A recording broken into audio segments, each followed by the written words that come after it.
የዓለም ዋንጫው ምርጡ ጌም ነው ያመለጣችሁ የተኛችሁ ሰዎች ካላችሁ ማለት ነው እንዳትነሱ ጧት ላይ ይሄን ተነስታችሁ ይሄን ቪዲዮ እንዳትዩት ማን 6-4 ምን አይነት ጨዋታ ነው ማን ኢንቱ ኢንድ እዚህ ይመጣሉ እንግላንዶች 4-0 እየመሩ ፈርስት አፎቱ ፈርስት ሃይድሬሽን ብሬክ ሲመጣ ፍራንስ 4-3 አድርገው ጨዋታውን ፍራንስ በቃ እኔ ያሸነፈው ምናምን ብዬ እያሰብኩኝ ነበር ቤሊንጋም ተቀይሮ ገባ ማለት ነው የፈጠነ ፔናልቲ ያገኙ ከዛ እንግላንድ መልሶ 5 አደረጉት ዴምቤሌ ቀረቀረ መልሶ ቤሊንጋም ሄዶ ሙሉ ሰው እዛ ላክሯን አሸማቀቀ ሄደ ምን አይነት ኮንፊደንስ ነው ያለው ይሰው የእግዚአብሔር 7 ጎል ደርሷል ማለት ምባፔ 10ኛ ጎሉን አገባ በዚህ ዓለም ዋንጫ ላይ ኦሊሴ ፔሌን ሪከርድ ሰበሩ ማን ሪከርድ በሪከርድ ተሰባበረ ዛሬ ማለት ለሶስተኛ በሚደረግ ጨዋታ ላይ እንደዚህ ያክል ጎል ገብቶ ያቀም in the history of world cup ማለት 10 ጎል ምን አይነት ጨዋታ ነው እግዚአብሔር የተኛችሁ ሰዎች አመልጣችኋል ሳካ ሃትሪክ ሰራ ማን ምን አይነት ጨዋታ ነው ያየ ነው በጣም የሚያምር ጨዋታ ገብታችኋል ይሄ ጨዋታ ፋይናል ቢሆን ኖሮ ወይኔ ጉዴ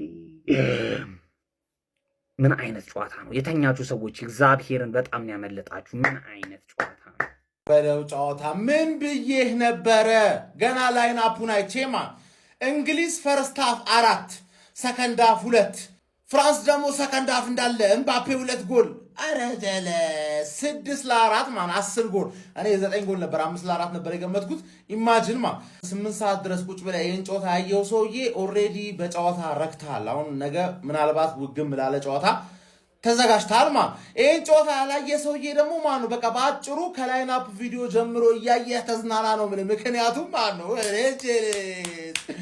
ቶማስ ቱሄል ማን የአርሰናል ተጫዋቾች ቢያገቡ ሳካ ሃትሪክ ቢሰራም በዛ በደሰትማ ራይስን እንደዛ ያሰቃየ በማጫንተ ምን አይነት ፈረስ ነው ግን እናቴን ነው እንዳሰጋ ቻምፕ ይሄ ሰውዬ መቼም የማይጎዳም እንዳሰጋ ነው ምን ታረጋለህ መሰለ አንድ ወር በቂ ከበቂ በላይ ረፍት አስፈላጊ ከሆነ የኮቨንትሪ ጨዋታ ላይ ስታርት ያደርጋል ራይስ ማረ ፈረስ ስታሊያን አንቺ በቃ አርክተሽኛል ሳካ ደግሞ ሃትሪክ ሰራ ምናምን ነገር ቤሊንግሃም አንቺ ቀሽቴዎች ትችያለሽ ብቻ ሳይሆን ቀሽትም ነሽ ነው ምንሽ ገባሽ አይደል ብዙ የሴት አድናቂዎች አሉሽ ኳሱ ነገር ለሳካ ኳሱን ሰጠሽው ምናምን አጨራርሰሽ ሎክዋን ኡፓሚካኖን ጀዝባ አረግሻቸው ኡፓሚካኖ አሲስት አድርጎ ገና ተልጦ ሳይጨርስ ማለት ሄደሽ ጨጓራውን በሎንጄ ላጥሽለት ነው ምልሽ ቤሊንግሃም አትቀጥል ዘያ ቤሊንግሃምን ካሁን በኋላ የሚናገር ሰው ማለት ከኔ መልስ ይጠብቅ ከባድ አንደርሬትድ የሆነ ተጫዋች ማለት እንዴት አባቱ እንደሚችል ማለት ይሄና ዲክታተሩን በደንብ አርገህ ሞሪኖ ታስማማቸዋል እርግጠኛ ነኝ ማለት ቪኒሲየስ ጁኒየርን ለመድፈኛው ውስጥ በቃ አልተዋደም እሱ አልተዋደም አታው አርሰናል ከፍራንስ ነው እንዴ ምንድነው ሊጀመር ሲል እንዴ መነቃቃት በእግዚአብሔር አንተ ሊያመልጠኝ አስቤው ነበር እግዚአብሔርን አልዋሽም አስቤው ነበር ልተኛ 10 ጎል ያለው ጨዋታ 6-4 ያ እኔ ያለማችን ልበለው ምን ልበለው ምርጡን ካምባክ ልናይ 4-0 ፈርስት ሃፍ ኢንግላንድ መርቶ ሰከንድ ሃፍ 4 አቻ ልናይ ፍራንስ ደረሰ ስንል ኢንግላንድ ያርቋል ይወላችሁ 4-3 ደርሰው 5-3 ሆኖ ዴምቤሌ 94ኛ ላይ ምናምን 5-4 አድርጎት ፍራንስ በቃ ኢንግላንድ ላይ የሚገርም ጫና ፕሬስ እያደረጓቸው ምናምን አቻ ለማድረግ ማለት ነው ቤሊንጋም ሄዶ እዚህ ወርልድ ካፕ ላይ ግን በቃ ሻይን የሚያደርገው ተጫዋች ብዛቱ ቤሊንጋም ብቻውን ይዞ ሄዶ ዘርሮ ቀስ ብሎ ልባቸውን ስብር የሚያደርጉል ውትፍ አረበስ ሜሲ ከዚህ በኋላ ወፍ ነገ ሃትሪክ ሰርቶ ካላባላቸው በስተቀር ምባፔ ዛሬ 2 ጎል አግብቶ ጎልደን ቡቱን ጠረግ በጣም የሚለይ ጨዋታ እግዚአብሔርን ፋይናሉንም ነገ እንዲያርግልን መቼም ግን እንደዚህ አይነት የሰርድ ፕሌስ ጨዋታ አናይ በጣም ብዙ የእግር ኳስ ቤተሰብ የደረጃ ጨዋታ መኖር የለበትም ይላል እኔ በዚህ ሐሳብ አልስማማም ጀሞ እንደዚህ አይነት 5 ስታር በላይ የሆነ ጨዋታ ማለት ነው ቅብርር ያለ ፍጹም የማጥቃት ሂደት የሚታይበት ጨዋታ ልናንችልም በዚህ አጋጣሚ ካልሆነ በቀር በደረጃ ጨዋታ ላይ አንተ እንዴት አባቱ የሚያምር ጥራቱን የጠበቀ ጽድት ያለ ኳስ ነው ያየነው አንተ ፈርስት ሃፍ ሌላ ቡድን ሀያል ሰከንድ ሃፍ ሌላ ቡድን ሀያል እንዴት ነው የሚያምረው እንዴ አምርም የጎሎቹ ብዛት ይወላችሁ አሁን አሜሪካ ላይ ቁጥር 1 ተወዳጅ ስፖርት እግር ኳስ እንደሚሆን እንዳትጠራጠር በተለይ ደግሞ ይሄንን ጨዋታ ካዩ በኋላ ማንዬ ሶከር ማለት ተው ፉትቦል እንደሚሉ ጥርጥር የለኝም ቅንጣት ያክል ማለት ነው ማንዬ ዋናው ነገር ስታር ቦያችን ሃትሪክ ሰራች ማለት ሃትሪክ ቅብረር ያለ ሃትሪክ ነው የሰራው ያ ብቻ አይደለም ኪሊያን 2 ጎል በማግባት 10 ጎል ይዞ የጎል ልዩነቱን መምራት ጀመረ ጁዲ ደግሞ ትልቅ ታሪክ ነው የሰራው ጎል በማስቆጠሩ እንግዲህ ስንት ጎል ደረሰ ማለት ነው 7 ጎል ደረሰ ለማንኛውም ጀሞ እጅግ ያማረ ቆንጆ የደረጃ ጨዋታ ነው የታየው። መቼም ቢሆን የደረጃ ጨዋታዎች ሊቀሩ አይገባም። እኔ በዚህ ሐሳብ አልስማማም። ጀማው እንዴት አያችሁ ጨዋታውን? ሐሳባችሁን አካፍሉኝ። ጀማው እንዴት አባቱን ይጣፈጥ ኳስ እንዳየው ዋው! ቅድም ያልኳችሁን አዳምጡት። እስካሁን 89 ከዚህ በኋላ 2 ጎል 8 ጎል ቋጣ ከዚህ በኋላ ራሱ 2 ጎል እንመለከታለን ገና ብዬ ነበር። 2 ጎል እንዳልኩትም ተመለከትን። ጁድ ቤሊንጋም አስቆጥሯል። በአንድ ጨዋታ 10 ጎል ተመልክተናል። ዩዝለስ የሆነ ጨዋታ፣ ምንም ጫና የሌለው 2 ከዓለም ዋንጫ የተባረሩ በቃ ሳይችሉ የወደቁ ቡድኖች በቃ ወደቁ አይደለም ነው የሚጮቱት ወይ 10 ጎል ተመለከትን። ምንም አይነት ጫና የሌለው ጨዋታ፣ አላማ የሌለው ጨዋታ፣ ዝም ብሎ ፍሬንድሊ ማች 10 ጎል ተመለከትን። ምባፔ 2 ጎል አገባ። ጁድ ቤሊንጋምን ጎል አስቆጥሯል። ቀድሞ ቢገባ አስቡት፣ ቅድም እንዳልኳችሁ ነው። እና አሁን ይሄ የሜሲን ጎል ደንቡት በጣም ነው የሚያበሳጨው። ለማንኛውም ይሄ ሌላ ጊዜ ማለት ነው ይሄ ደረጃ ጨዋታ የሚባል ነገር ላይ ጎል ምናምን እንዴ አሁን ዋንጫ ከሚበለው ተጫዋች በላይ እኮ ለደረጃ የሚጫወተው ተጫዋች እኮ ሞር ቻንስ አለው ማለት ነው። ከዚህም በፊት እንደዚሁ ተፈጥሯል። እንደዚሁ ማለት ነው የደረጃ ጨዋታዎች በቃ ኢዚ ናቸው። ፍሬንድሊ ማች በላቸው። ይኸው ብቻ ሜሲ ይሄኛውን ጎልደን ቡቱን ፈጣሪ ከነሳው ዋንጫውን ሊሰጠው ነው ማለት ነው። እኔ ደጉን ነው ማስበው። ምርጦች ሜሲ ጎልደን ቡቱን ፈጣሪ ከነሳው ዋንጫውን ሊሰጠው አስብ ይሆናል ፈጣሪ። ስለዚህ ደጉን እናስብ። ግን ጎልደን ቡቱንም ሊሰጠው ደግሞ ይችላል። ሜሲ 2 ጎል ነገ ካገባ እንግዲህ አብረው የሚጋሩት ይሆናል ማለት ነው። ይመቻችሁ። በሰዋም በኢየሱስ ክርስቶስ ምን አይነት ያበደ የጨለለ ሰከንዳፍ ነው አይነት ያለቀለት ሰከንዳፍ ነው የተመለከትነው። በኢየሱስ ክርስቶስ ስታፍ ጨራሽ አልነበሩም ፍራንሶች። ሰከንዳፍ መጡላ ኢንግላንድ አልነበረችም። ይሄን ነው ስላችሁ የነበረው። ቱዌል ጨራሽ ውጤቱን ማስጠበቅ አልቻለም። እዚህ ጋር ደግሞ ስትመለከቱት አንተ ረጉስቱ ያችን ፎል ባትሰራ ደግሞ ወደ ጨዋታው ተመልሷል። እንደዛም ሆኖ ተመልሶ ነበር። 2 ደቂቃ በ2 ደቂቃ ውስጥ 3 ጎል ምናምን የሚገባበት አይነት ቻንስ ነው። ሰከንዳፍ ብቻ 5 ቢግ ቻንስ ፈጥሯል እኮ ነው ብለ ያራዳል። ኦሊሲ አባከን ከአንዱ ለሶስት ኳል በጣም የሚገርመው በዚህ ጨዋታ አሲስት አድርጓል። 7 አሲስት አድርጓል። የፒሊን በ1970 ምናምን የተሰራ ሂስትሪ ነው ብጥስ ያደረገው ማለት ነው። ጀግና የሆነ ተጫዋች ግን ደግሞ አንዱ ለሶስት ኳሶችን አባክን እንዴ ምንድነው ይሄ ልጅ ጎል ጠመመበት እስክል ድረስ ማለት ነው። የሚገራርም ኳሶች ዴምቤሌ ኧረ በስመ አብ ራስ ሹት የምታደርገውን ኳስ ፓስ አደረገው። ለአምስት ነጥቅ ነበር የሚያስጠላ ቦታ ላይ ምናምን።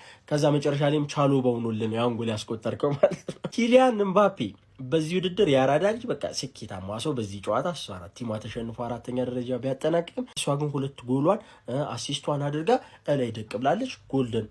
ጎልደን ያራዳ ልጅ ጎልደን ቡቱን ደቅ አድርጋ ተበሏለች። ግን ጎልደን ቦሉን የማሸነፍ እድል በጣም አለው ማለት ነው። በጣም ነው ያለው። ነገ ሜሲ 2 ጎል የማያስቆጠር ከሆነ ለምሳሌ የግሏ ነው ማለት ነው። ያራዳ ልጅ ቤሊንጋም ምን አይነት ድንቅ ጎል ነው ያስቆጠረው መጨረሻ ደቂቃ። ጎሉን ብቻ አይደለም ተቀይሮ ከገባ በኋላ አይታችሁታል። የፈጠረውን ቻንስ ራኑን ያደርገዋል ከኳስ ጋር እንደ ቤሊንጋም እኔ ፕሮግሬሲቭ ራኖች ምናምን የሚያደርግ አይነት ተጫዋች አላየሁም ጭራሽ ማለት ነው። በጣም ጀግና የሆነች መጨረሻ ላይ ያስቆጠረው ጎል ደግሞ የትም የለም ነው። ገደላቸው አለቃርጫ ግድልን ያደረጋችሁ 10 ጎል ነው የተመለከተው። ግን ዛሬ የእንግሊዝ ደጋፊ ያደረገኝ ማን ነው? አረ በእናታችሁ ተመልከቱ። 4-0 ፈረንስን በጌታ ስም ተደበሩባት። ፈርስት ሃፍ ራይስ ኮንሳ ቡካዮ ሳካ ለራይስ ቃላት የለኝም። እግዚአብሔር ነው መላችሁ። ያገባው ጎል መጀመሪያ ላይ ዲክለር ራይስ ያስቆጠረው ጎል አረ በስመ አብ አሲስት ማድረግ ችሏል የተጫዋች። ቡካዮ ሳካ 2 ጎል ነው ያስቆጠረው። ቀለዱባቸው። አይማፕ ለማንኛውም ዲዲ ደሾ መሰናበት ይነሰው። እመቤቴን ምን አይነት እግር ኳስ ነው እያየን ያለ ነው። ገና ፈርስት ሃፍ እንግሊዝ ፈረንሳይን 4-0 አቤት በጣም የሚያስገርመው እውነት አዝናኝ ጨዋታ ያየ ነው። እኔ ከዚህ በኋላ ምን ይባላል እንዴ? ሰከንድ ሃፍ ምን እንጠብቅ ከዚህ በኋላ? በጣም ያስገርማል። እግዚአብሔር ነው የምላችሁ። ብቻ ግን ቃላት የለኝም። ዩናይትድ በማይታወቅ ሲም ሲገረፍ፣ እኛ ደግሞ ፈረንሳይ ነኝ። አርሰናሎች ወዳጅነት ጨዋታ አደረግን። ሳካ 3 ጎል አገባ። ራይስ 1 ጎል ኢዜ አሲስት አደረገ። ብራዘር እኛ ወዳጅነታችንን ከነ ባፔ ተጫውተን ነው አርሰናል ያሸነፈው ማለት ነው። ብራዘር በነማዶኬ በነማ ሲያራግጥ አልነበረ? አሁን የእግር እሳት ነው እንዲሆንበት። ሳካ ቅርቅር 3 ጎል አድርጎ 1 ጎሉላ ተሽሮበት ቶማስ ቱሄል የሆነ ካሜራማን ልክ ካሜራው ከሱ ፊት ዞር ሲል እየተንከባለ ሲያለቅስ ነበር። አጉል ቶማስ ቱሄል ግትርነት አለ አይደል? በተለየ መንገድ ነው እግር ኳስ የማየው ለማለት ብሎ በማዶኬ ሲራገጥ በነ ሮጀርስ ሙን ቄስ ይጥራው እንዴት እንዳስጠላኝ እንግሊዝ 6 ፍራንስ 4 ምን አይነት ጌም ነበር የተመለከትነው? በቃ አጥቃይ ለአጥቃይ የሆነ ጨዋታ ማለት ነው። ምንም መፈራራት የሌለው ሁለቱም ቡድኖች ቶታሊ ኦርጋናይዝድ አልነበሩም። በቃ መከላከል የሚባል ነገር የለም፣ ማጥቃት ብቻ ነበር በሁለቱም ብሔራዊ ቡድኖች በኩል ማለት ነው። በ2026 የዓለም ዋንጫ የደረጃ ጨዋታ እንግሊዝ 6-4 ፍራንስን በማሸነፍ 3ኛ ደረጃን ይዛ ማጠናቀቋን ማራገጥ ችላለች። ያበደ ጌም ነበር የተመለከትነው። እንግሊዞች ፈርስት ሃፍ 4-0 መርቶ ነበር የተጠናቀቀው። ከዛ ሰከንድ ሃፍ ደግሞ ፍራንሶች ተሻሽለው ገብቶ ጌሙን 4-3 ማድረግ ችሎ ነበረ። አካታትለው ጎሎችን አስቆጥሮ ማለት ነው። ታዲያ አንድ ጎል በሚቀራቸው ሰዓት ላይ ማቻ ለመሆን ጉስቶ ጥፋት ሰርቶ እንግሊዞች በፔናልቲ በድጋሚ በቡካዮ ሳካ አማካኝነት አስቆጥሮ 5-4 ማድረግ ችሎ ነበር። በድጋሚ ተስፋ የሚሰጥ ጎል ዴምቤሌ 96ኛው ደቂቃ ላይ አስቆጥሮ የነበረ ቢሆንም 5-4 አድርጓቸው የነበረ ቢሆንም በድጋሚ ነገር ግን እንግሊዞች በጁድ ቤሊንጋም አማካኝነት በድጋሚ ጎል አስቆጥሮ ጌሙን 6-4 ማሸነፍ ችሏል። በዚህ ጨዋታ ላይ ቡካዮ ሳካ ሃትሪክ መስራት የቻለ ሲሆን ሌሎች እንግሊዝ ጎሎችን ደግሞ ማስቆጠር የቻሉት ተጫዋች ዴክላን ራይስ እንዲሁም ኮንሳና ጁድ ቤሊንግሃም ነበሩ። ኪሊያን ምባፔም 2 ጎሎችን ለፍራንስ ማስቆጠር የቻለ ሲሆን በዓለም ዋንጫ ታሪክም 22 ጎሎችን በማስቆጠር የምንጊዜም ከፍተኛ ጎል አስቆጣሪ መሆን ችሏል ማለት ነው። ከዚህ በተጨማሪም በዚህ ጨዋታ ላይ ኦስማን ዴምቤሌም ጎል ማስቆጠር ችሎ ነበረ። ሌላውም ደግሞ የፍራንስ ጎል ማስቆጠር የቻሉት ተጫዋች ብራድሊ ባርኮላ ነበረ። ኤኒዌይ እናንተ ስለ ጨዋታው ምን ትላላችሁ? ያበደ ጌም ነበር የተመለከትነው። የሆነ ባስኬትቦል የሚመስል አይነት ጌም ማለት ነው። 10 ጎሎች ነው የተመለከትነው። ፈርስት ሃፍም ማዝናኝ ነበር፣ ሰከንድ ሃፍም ማዝናኝ ነበረ። በቃ የሚገራርሙ ሙከራዎች፣ የሚገራርሙ ጎሎችን ነበር የተመለከትነው በጨዋታው ላይ። ግን ያው እንደ አንድ ይሄ በጣም ሲሪየስ የሆነ እግር ኳስ እንደሚወድ ሰው ማለት ነው ቶታሊ ሁለቱም ቡድኖች በጣም የደከመ ስትራክቸር ነበራቸው። በጣም የደከመ ማለት ነው። ያው የጌሙ ትርጉም ዝቅ ያለ መሆኑን የሚያሳይ ይመስለኛል። ፍሬንድሊ ጌም ነው የሚመስለው የተጫወቱበት። የደረጃ ጨዋታ እናሳያችሁ ብላችሁ ሙድ ያዛችሁብን ማለት ነው። በቃ የደረጃ ጨዋታ እናሳያችሁ ብላችሁ የአሜሪካን ጨዋታ ታሳዩን ጀመር ጭራሽ ማለት ነው። አረ በስማ እኔ እንቅልፍ ለዚህ ማጣቴ በጣም ያናደኛል። ምክንያቱም አሁን አብዛኞቻችሁ ጎል ስለበዛ ጨዋታ ያያችሁ ይመስላችኋል። ግን ለኔ ይሄ ጨዋታ አይደለም። የምር 6-4 ምን አይነት ጨዋታ ነው? ምንድነው ሲሰሩ የነበረው? እግዚአብሔር ፈረንሳይ እኔ እንደዛሬ ሞታብኝ አታውቅም። አይኔ እንደዚህ እስኪፈዝ ድረስ አይቼ ደህና ጨዋታ እንኳን ማየት አልቻለም። ይመቻችሁ ብቻ።